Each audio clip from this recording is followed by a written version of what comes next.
Look directly into the camera, Arthur, so everyone can see the face of the man who ruined this family. My daughter-in-law, Chloe, sneered from behind the glowing screen of her smartphone, her face twisted in a mask of performative grief that did not reach her cold, calculating eyes. I stood on my own front porch, the porch I built 30 years ago, holding 2 battered suitcases containing the meager remains of my life. A cold, biting drizzle began to fall, clinging to my grey hair and soaking through my thin jacket. But the physical discomfort was nothing compared to the sudden chill in my chest. I did not look at Chloe. Instead, I looked at my son, Leo. He stood a few paces behind her, his shoulders slumped, his eyes fixed firmly on his expensive leather shoes. He could not meet my gaze. The silence of his betrayal hurt far worse than the venomous words Chloe was spewing to her thousands of live-stream viewers. For decades, I served this city as a detective. I learned to read the tiniest micro-expressions of guilt. Today, the crime scene was my own home, and the perpetrators were my own blood. Chloe was putting on a high-stakes show, spinning a narrative of an ungrateful, dangerous old man being cast out for the safety of her household. It was a performance designed to justify her seizing my estate. I felt the cold metal of my old police watch pressing against my wrist, a constant reminder of who I was, even as they tried to strip away my dignity. "Leo," I said, my voice low, steady, and completely devoid of the anger she so desperately wanted to capture on her feed. "Look at me, son." Leo flinched, but Chloe stepped in front of him, thrusting the phone closer to my face. "Don't you dare try to manipulate him, Arthur. The doctors have already signed the evaluation. You are a danger to yourself. We are doing this for your own good, and the world is watching you go." She smiled, a tiny, triumphant twitch of her lips that only an experienced investigator would notice. She thought she had won. She thought the forged medical records and the systematic gaslighting had broken my spirit. She believed that by broadcasting my humiliation to the world, she was cementing her victory. But Chloe made one fatal mistake. She assumed that because my joints were stiff, my mind had gone soft. She did not realize that a retired detective never truly stops observing. While she read the comments on her screen, my eyes drifted past her toward the curb. Parked quietly under the shadow of the ancient oak tree was a black, unmarked SUV. The engine was idling, a low, barely audible vibration that I felt in the soles of my boots. I recognized that vehicle instantly. Behind the tinted glass sat Thomas, my former partner and currently the city's police chief. They wanted a show. So I decided to give them exactly what they wanted. I let my shoulders slump, pretending to tremble under the weight of my defeat. Every second Chloe kept that camera rolling, she was documenting her own undoing. "This is your last chance, Leo," I whispered. "Is this really what you want?" Leo remained silent. "Move along, Arthur," Chloe hissed, waving her hand toward the street. "Your time is officially over." I took a deep breath, swallowed my pride, and stepped off the porch. The trap was set. Every nail driven into the cedar siding of that house carried a piece of my soul, which made watching Chloe parade across the porch feel less like an eviction and more like a desecration of my entire life. To her, that historic craftsman home was merely a valuable piece of real estate, a backdrop for her social media feeds, and a quick way to liquidate cash. But to me, it was a living monument of love, sweat, and a promise I made to my late wife Eleanor before the cancer took her. When Eleanor drew her final breath in our bedroom, she made me promise that our home would always remain a sanctuary for our family. I kept that promise for 30 years, pouring every spare cent into maintaining the integrity of those walls. In the early 80s, while working double shifts as a young, exhausted police detective, I spent my weekends with a hammer in my hand. I remember the blisters on my palms, the ache in my back, and the smell of freshly cut wood. Eleanor would sit on a wooden crate, handing me nails and sketching out the garden layout. We could not afford expensive contractors, so we built it ourselves, beam by beam. The foundation was poured with my own hands, reinforced with the kind of resilience you only develop when you have to fight for everything you own. That house was our pride and joy, a physical manifestation of a blue-collar dream. When Eleanor passed, the house felt too large, and my heart felt too empty. I wanted to secure my son Leo's future, to give him the head start in life that I never had. So, I made what I believed was a wise, generous decision. I transferred the deed of the property to Leo. But I was a detective. I knew the fragility of human nature. I did not simply hand over the keys. We signed a sacred agreement that included a strictly protected life estate clause. This clause guaranteed that I had the absolute unconditional right to live in that house for the rest of my days. No one could sell it, and no one could force me out. It was my armor. Then came Chloe. From the moment Leo brought her home, I felt a cold front moving into our warm family sanctuary. Chloe was a creature of superficiality, a woman trapped in a web of mounting debt and desperate social climbing. She looked at my worn flannels and my grease-stained workbenches not with respect, but with a sneering disgust. To her, my blue-collar history was an embarrassment, a stain on the high society image she was trying so desperately to manufacture. She wanted a gilded cage, and she saw my craftsman home as the perfect asset to fund her empty lifestyle. Slowly, she began to chip away at my presence. It started with small things, like packing away Eleanor's hand-painted vases. Then, she began whispering in Leo's ear, planting seeds of doubt about my mental state, turning my moments of quiet reflection into supposed evidence of cognitive decline.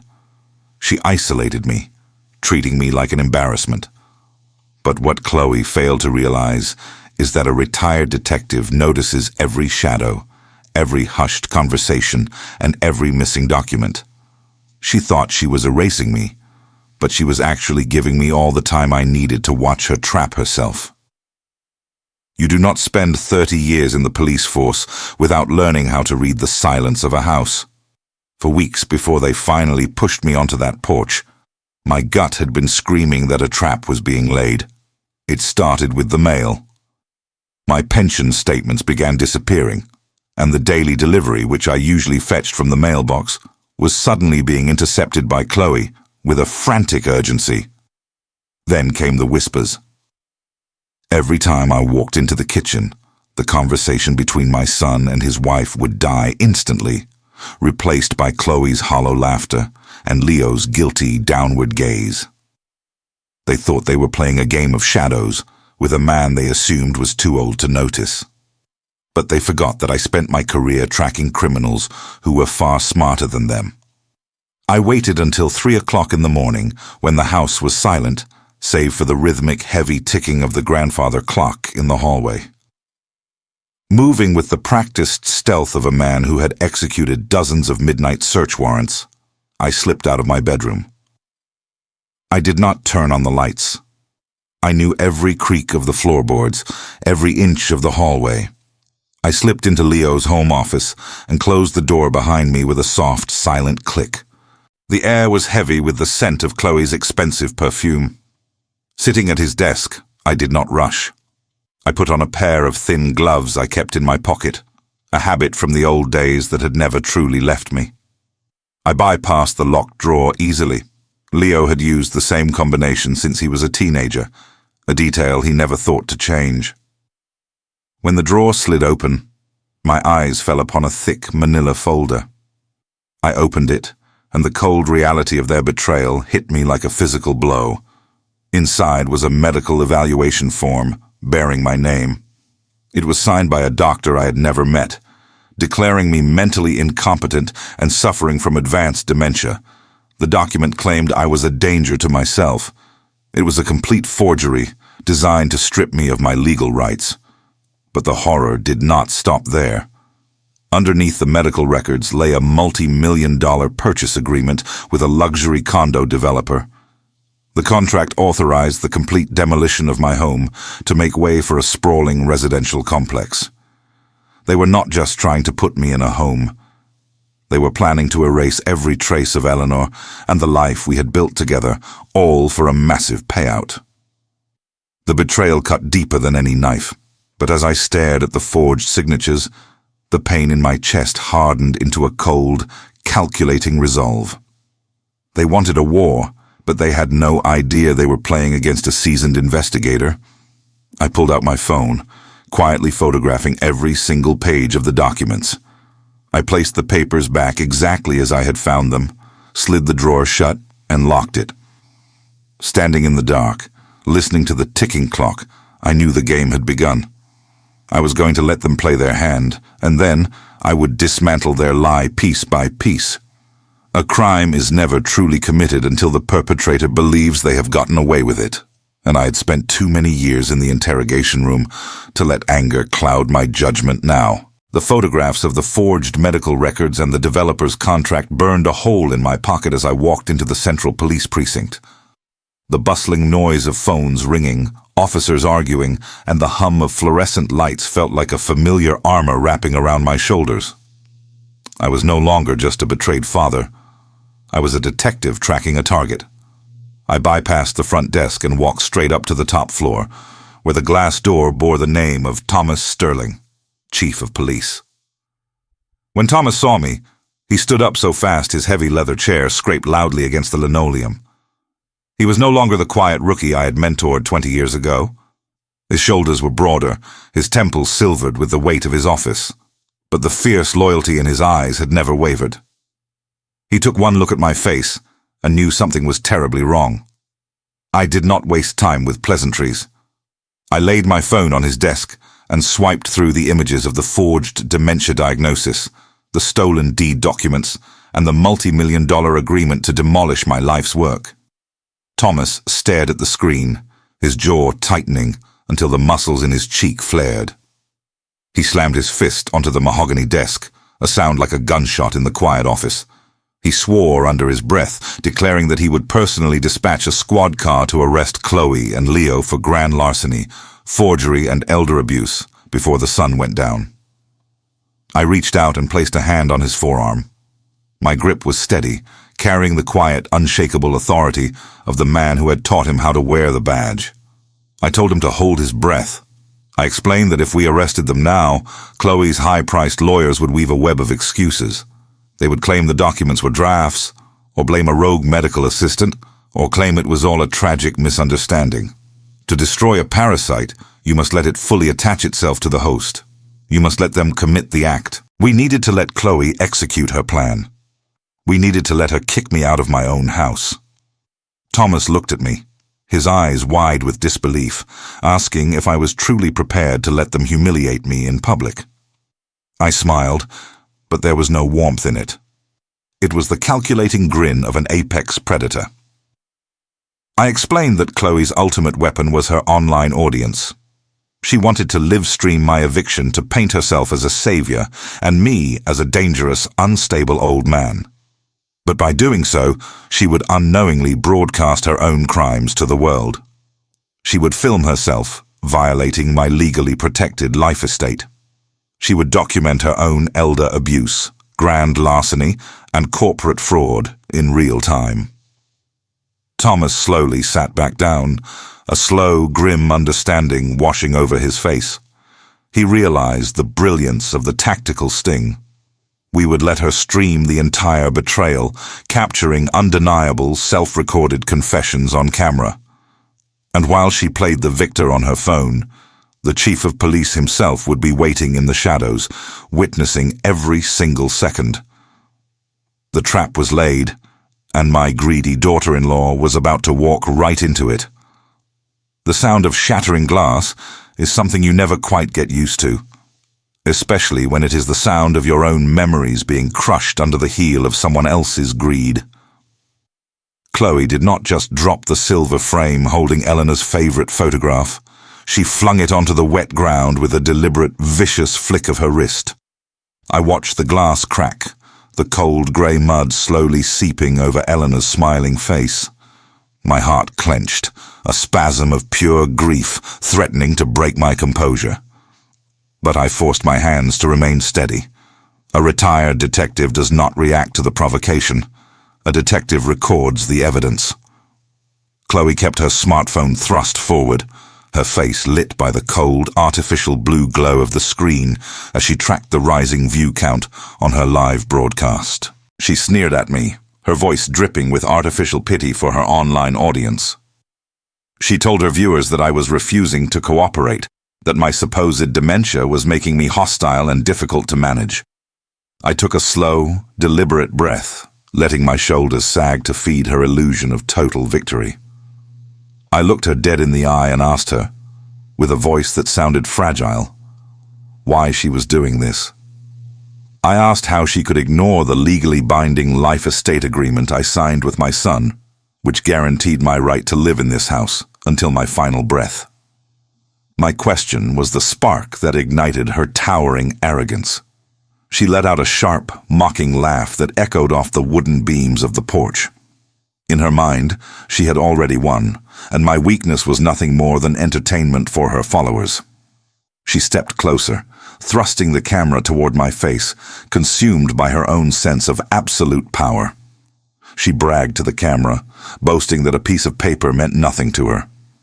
With a triumphant grin, she admitted to the entire audience that she had personally shredded my life tenancy agreement weeks ago, laughing as she called it useless trash. But she did not stop there. The rush of adrenaline and the thrill of public humiliation made her completely reckless. She leaned in, her voice loud and clear, boasting about how easy it had been to paint me as an unstable old man. She bragged about the corrupt medical clinic, mentioning the exact name of the doctor she had paid off to sign my fraudulent dementia papers. She laughed, telling her viewers that money could buy any diagnosis she wanted, and that my mind was far too gone for anyone to ever believe my side of the story. She was handing over a silver platter confession, detailing her own schemes of forgery, elder abuse, and corporate fraud, all while believing she was delivering the final blow to my dignity. She had no idea that her live broadcast was not just entertaining her online followers, it was feeding directly into the system of justice she had tried to subvert. Just yards away, sitting in the dark warmth of his unmarked vehicle, Chief Thomas Sterling was watching every second of her confession play out. Her words were being recorded, saved, and locked into an airtight case file that no lawyer could ever dismantle. She thought she was filming my eviction, but she was actually filming her own sentencing. I looked past her shoulder toward the street, catching the faint reflection of the police cruiser's dashboard light, and I knew the trap had officially snapped shut. You can always tell the exact moment a criminal realizes they have walked directly into their own prison cell. For Chloe, that moment arrived when the low, steady idle of the unmarked black SUV transformed into a roaring surge of power. The doors flew open with a decisive metallic slam that shattered the quiet of the street. Before Chloe could even lower her phone, the sharp, wailing screech of sirens pierced the air, and 3 marked police cruisers rounded the corner in tight formation, their flashing blue and red lights reflecting off the wet gravel of my driveway. Chief Thomas Sterling stepped out of the SUV. He was dressed in his immaculate, high-ranking uniform, his gold shield catching the strobe-like flashes of the emergency lights. He did not look like the young deputy I had trained decades ago. He looked like the absolute unyielding hammer of justice. Chloe's smug, theatrical smile did not just fade. It evaporated, leaving her face pale and hollow under the harsh glare of the police lights. Her hand began to tremble, the camera on her phone tilting wildly as she tried to comprehend the sudden invasion of authority. She tried to stammer out a lie, desperately looking for a way to spin this new development for her online audience, but Thomas did not give her the chance. He walked straight up the driveway, his heavy leather boots crunching purposefully on the gravel, stopping just inches from where she stood. He looked directly at her glowing screen, then slowly turned his gaze to me, giving me a respectful nod that spoke volumes. Thomas then looked back at Chloe and told her that her little broadcast was over. He informed her that while she was busy streaming her triumphant eviction to the world, every single word she spoke had been captured on a secondary encrypted high-definition audio feed. I reached down to my collar, calmly peeling back the heavy fabric of my jacket to reveal the tiny, professional-grade body wire nestled securely against my shirt.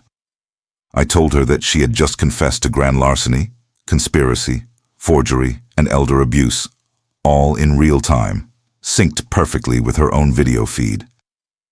I explained that she had not just built a case against herself. She had broadcasted it directly to the police server and to thousands of witnesses who were currently watching her realize she was completely ruined. The effect was instantaneous. The hired movers, realizing they were participating in a highly illegal, police-monitored eviction, did not hesitate. They dropped the heavy oak dresser they were carrying, letting it hit the wet grass with a dull thud, and literally ran down the street, desperate to distance themselves from the unfolding disaster. This left Chloe and Leo standing entirely alone on the wet lawn. Leo was trembling so violently his knees seemed on the verge of buckling, his face completely drained of color as he stared at the handcuffs gleaming on the officer's utility belts. He looked at me, his eyes pleading for a mercy he did not deserve. But I kept my expression entirely neutral. The father in me was deeply grieved by his weakness, but the detective in me knew that justice had to be absolute. The sirens continued to echo off the walls of the house Eleanor and I had built, a deafening drumbeat signaling the end of their greedy reign and the triumphant reclamation of my home. The metallic, double click of handcuffs locking around a person's wrists is a sound I've heard 1,000 times in my career. But hearing it snap shut on Chloe felt like a final curtain falling on a painful theater production. She did not scream. The sheer shock of her sudden ruin seemed to steal the air right out of her lungs. Her eyes, once bright with malice, darted frantically between Chief Thomas and the officers who guided her toward the cruiser. Her phone, the weapon she used to humiliate me, lay forgotten on the wet gravel, its screen going dark. She was facing felony charges of elder abuse, forgery, and extortion, a heavy slate of crimes that would ensure she spent years far removed from the luxury she coveted. Beside the cruiser, Leo collapsed onto his knees in the driveway. The cold rain soaked through his expensive trousers, but he did not notice. He looked up at me, his face a hollow mask of grief and terrifying realization. His cowardice had finally caught up with him. In his pursuit of an easy, gilded life under Chloe's thumb, he had traded away his mother's memory, his father's love, his marriage, and ultimately his own freedom. He was complicit in the forgery, and the law would make no exceptions for his weakness. I looked down at him, not with anger, but with a profound, quiet sadness. I had spent his life trying to teach him integrity, but some lessons must be lived to be understood. Chief Thomas stepped up beside me, his presence solid and reassuring. Without a word, he pulled a thick, warm blanket from the back of his vehicle and draped it gently over my damp shoulders. He placed a comforting hand on my arm, his eyes reflecting the deep respect of a man who knew the cost of the victory we had achieved. He told me to go back inside where it was warm, promising that his men would handle the legal transport and cleanup. I nodded slowly, offering him a silent look of deep gratitude. I turned away from the flashing red and blue lights, leaving the noise of sirens and shattered lives behind me, and walked back up the wooden steps of my porch. Crossing the threshold into my home, the sudden warmth and silence of the hallway wrapped around me like an old friend. The house felt incredibly quiet, but it no longer felt hostile. I walked slowly into the living room, my boots leaving damp prints on the hardwood floors. On the floor near the doorway lay the silver-framed portrait of my late wife, Eleanor, The glass was cracked, and a smear of dark mud from the yard obscured her gentle smile. I knelt down, my stiff joints aching, and carefully picked it up. With the edge of my sleeve, I gently wiped away the dirt, smoothing out the paper beneath the shattered glass until her eyes shone through once more. I held her close to my chest, letting the tension finally melt away. I'd kept my sacred promise to her. This beautiful house was safe. Truth, though slow and quiet, had prevailed over the loud, chaotic lies of the world. A father's strength is not found in loud threats, but in the quiet, unshakable resolve to stand firm for what is right, protecting his legacy until the storm finally passes and the morning sun returns.